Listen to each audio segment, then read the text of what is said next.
I'm really delighted to be involved in this upcoming summit because Citibank, as you may know, was one of the original conveners back 12 years ago and have continued in the subsequent events to support it as a convener. What I'm looking forward to is the opportunity of getting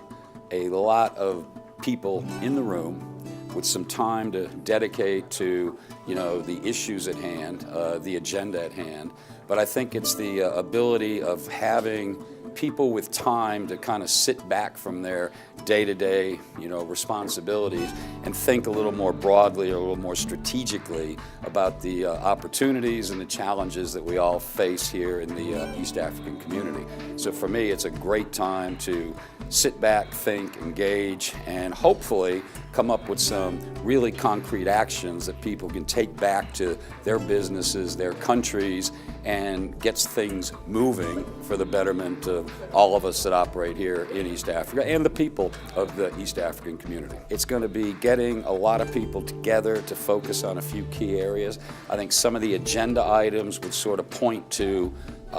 what we'd hope to achieve, things like talent retention, the mobility of workforce across the East African community. Citi is going to be bringing in our global head of power and energy, and I think we can have a very good discussion around how we can help develop the oil and gas finds, integrate that, what are the power needs, what are the energy needs, and by having someone who is our global head, who has dealt with not only clients across the world, but governments across the world, we would hope that we can convene a panel of people in the industry to come up with some very concrete ideas on how we move forward and really can take advantage of the resource abundance that's now really starting to appear, both Tanzania, Uganda, now Kenya. So it's an area that could really change the game